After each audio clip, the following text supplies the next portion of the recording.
We begin this half hour with the latest on Wednesday night's shootings in Lewiston.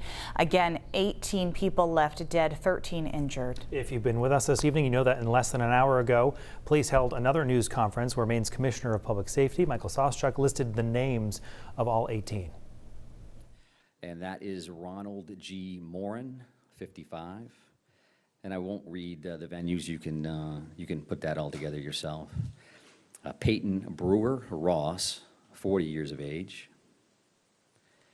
Joshua A. Seal, 36 years of age. Brian M. McFarland, 41 years of age. Joseph Lawrence Walker, 57. Arthur Fred Strout, 42. Max A. Hathaway, 35. Stephen M. Vozella, 45. Thomas Ryan Conrad, 34. Michael R. Deloria II, 51. Jason Adam Walker, 51. Tricia C. Asselin, 53. William A. Young, 44. Aaron Young, 14, his son.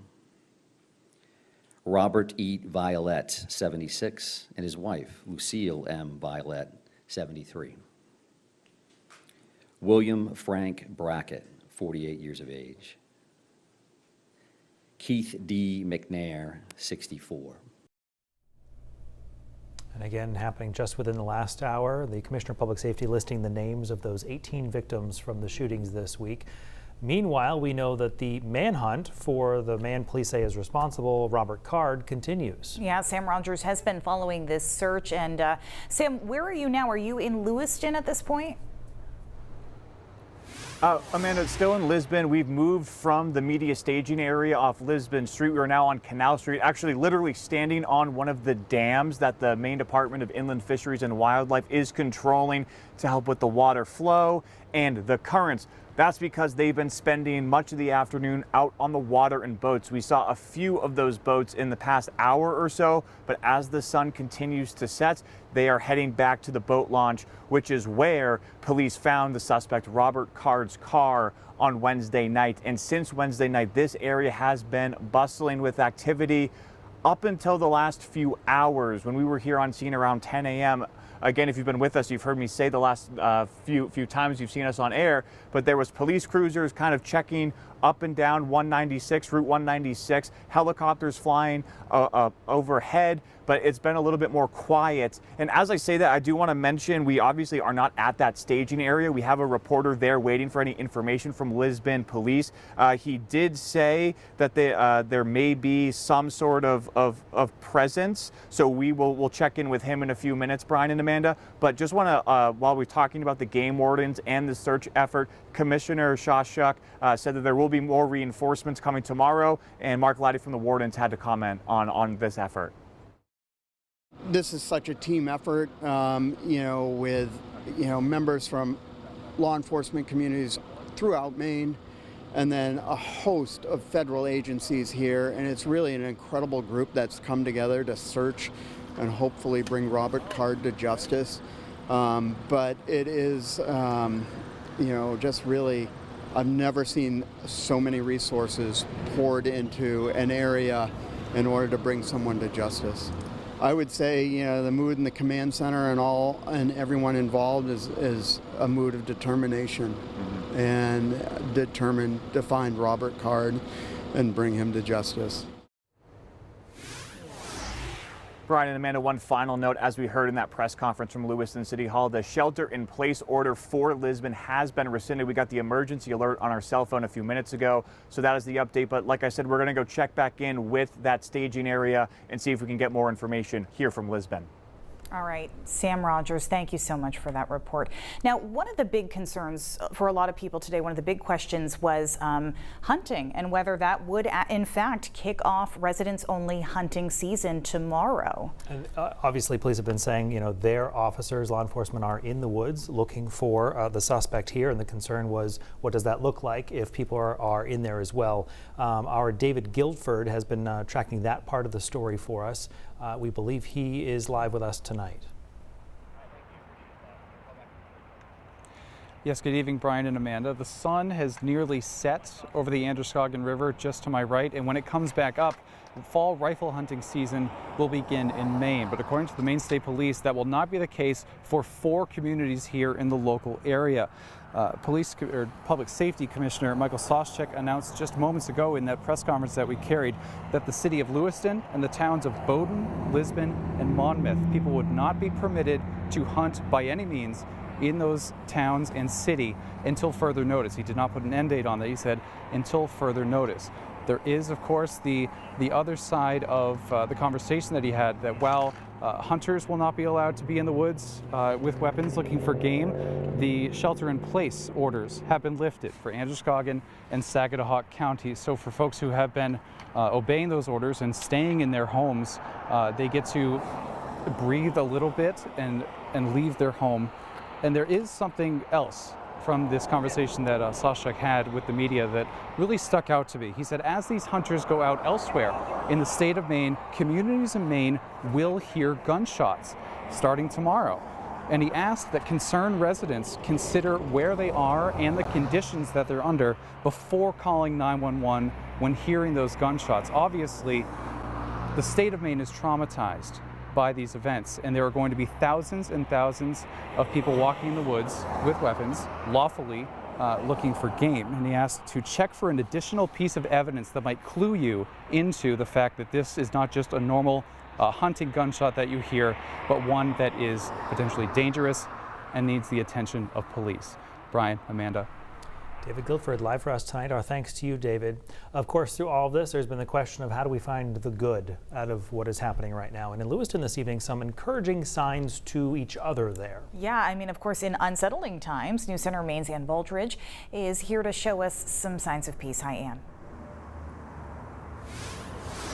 Hey, good evening, Brian and Amanda. Like you said, I'm here in downtown Lewiston on Lisbon Street. I'm not sure if David said this, so I apologize if I'm restating, but the city of Lewiston did just release that shelter in place for people after nearly 40 plus hours of staying at home. If you take a look behind me, you can see that almost all, if not all, of the local establishments are closed, making it difficult for people to just get the essentials they need. But a local nonprofit here told me that they're able to help out with the majority that they can.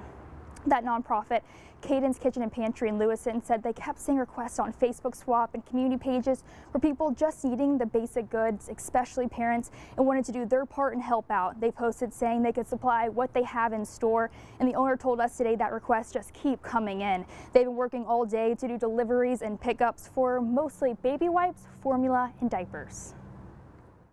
It's been pleasantly overwhelming. Obviously, our goal was to try to get those silent voices and those people, who are stuck at home and don't have, some of the luxuries everybody else might have access to. So we've received probably over 36 requests that we're currently working on as we speak. My goal was to kind of not extend myself too far today and put a reasonable limit, so I was hoping to kind of try to cap it at 10, but the requests just continually keep coming in. We have the resources here, and we're going to do what we can to make sure we make as many connections as possible.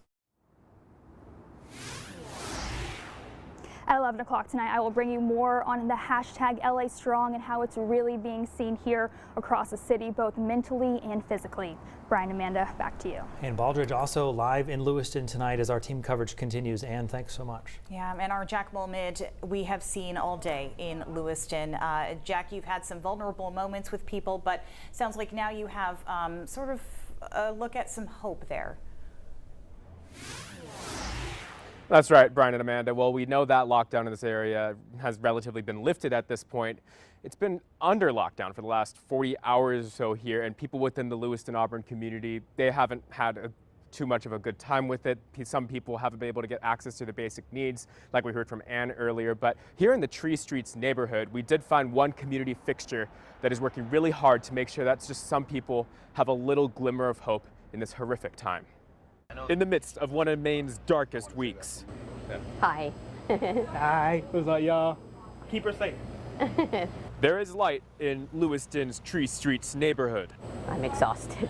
Inside Webb's Market off Horton and Pine is a small escape from a nightmare for Susan Longchamps. This is a neighborhood that is less fortunate. It's just the reality. During a lockdown, as an alleged gunman is on the run, Susan saw a dire need. A lot of people that come here, not only are they coming for food, but they're coming for comfort.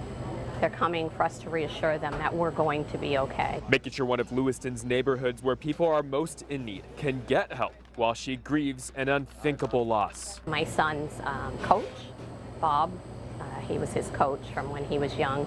Bob Violette, killed at the Spare Time Recreation Center. Oh, he's just a great guy. I mean, very family oriented, just great to the kids, a great bowler, a real staple to the community.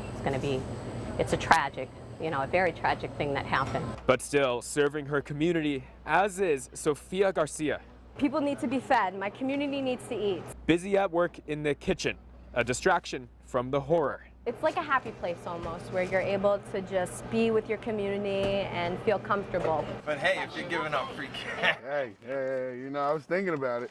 I don't even know, this is crazy, this is crazy, bro. And while it's hard to escape one of the nation's deadliest mass shootings, It's my home. It's where I grew up.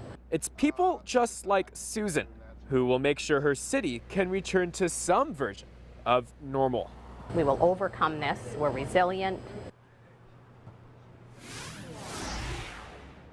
And while we slowly pick up the pieces of what's left of this horrific tragedy that struck our community, we can only hope that we'll continue to find glimmers of hope like we do here at Webb's Market here in the Tree Streets neighborhood in Lewiston. And as we go through this, hopefully we'll find more of those. For now, we're live here in Lewiston. We'll toss it back to you guys. Brian, Amanda. Jack Mulmid live in Lewiston. We appreciate your reporting tonight, Jack. Thank you.